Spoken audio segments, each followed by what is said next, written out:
Hello, everybody.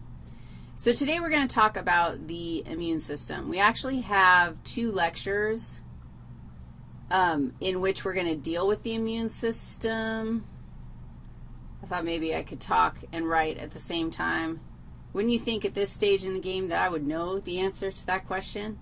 No, you cannot talk and write at the same time. It was okay, wishful thinking. So the immune system, we're talking about the immune system today following up blood, because blood was sort of our link between the cardiovascular system and this whole immunity thing. And the immune system really is pretty straightforward. It has one job. Okay, I take that back because nothing in physio is pretty straightforward. However, the function of the immune system is pretty straightforward. The mechanisms by which it carries out the function, something else. But the function is really simple. The immune system recognizes, I'm not going to say recognizes. I'm going to say distinguishes.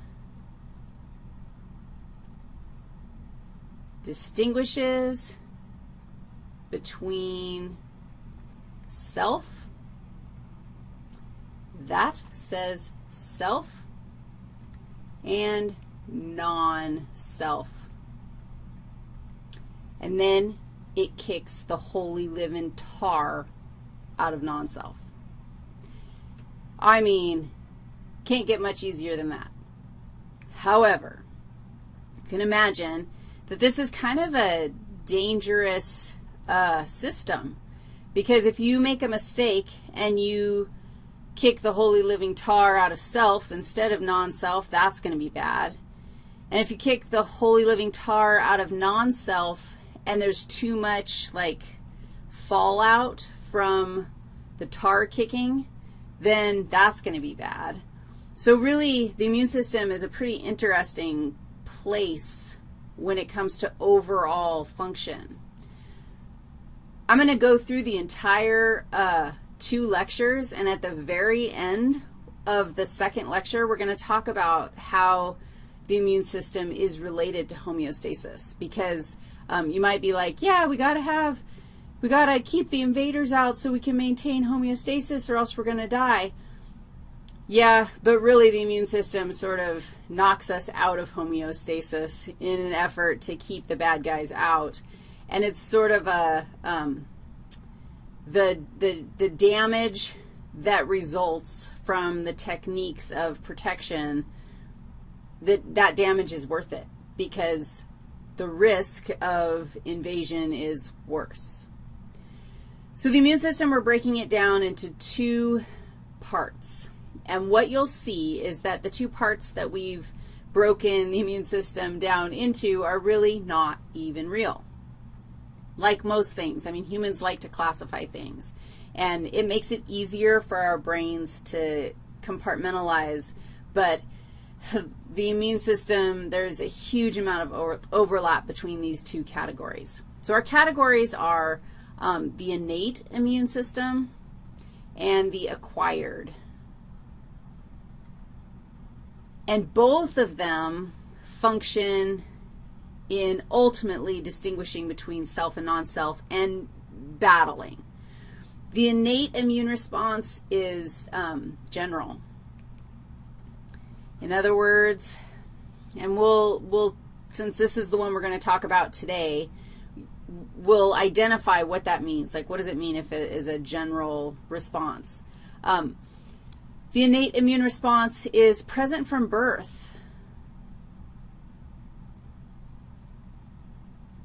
So you're born with the ability to generate an innate immune response.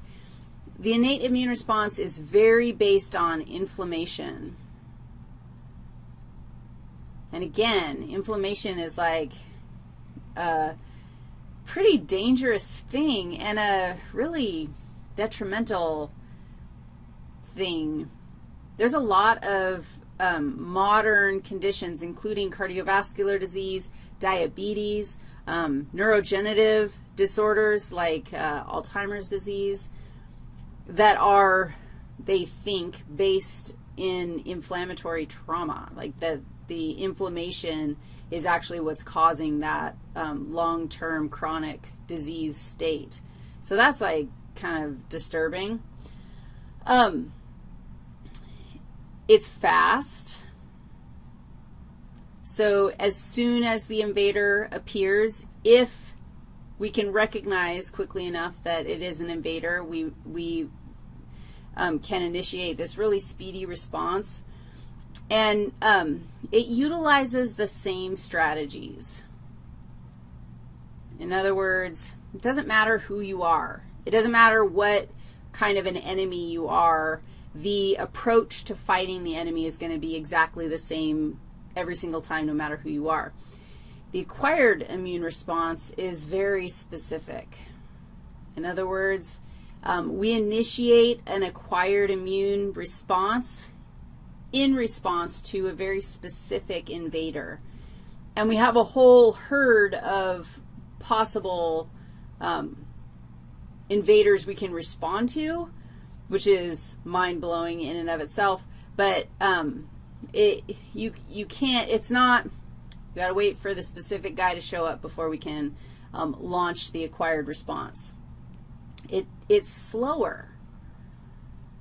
And so it's usually the acquired immune response is how you get over something, because it's slow, but it's powerful. And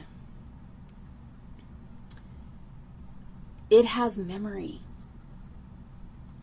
So you can actually build it over time. And the acquired immune response is the physiology behind the use of vaccines. Vaccines take advantage of our acquired immune response to give us immunity against various conditions without even having to go through the disease.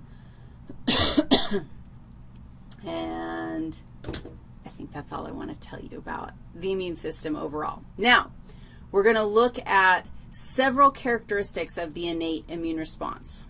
And I've listed them all out. And the only thing that isn't like a strategy of the innate immune response is the MHC1 section of this conversation. And that's a tool. That's a molecule that we have to spend a little bit of time talking about. Other than that, everything else we're going to talk about is a strategy employed by the innate immune system. All right, I'm going to get some water. I'll be right back.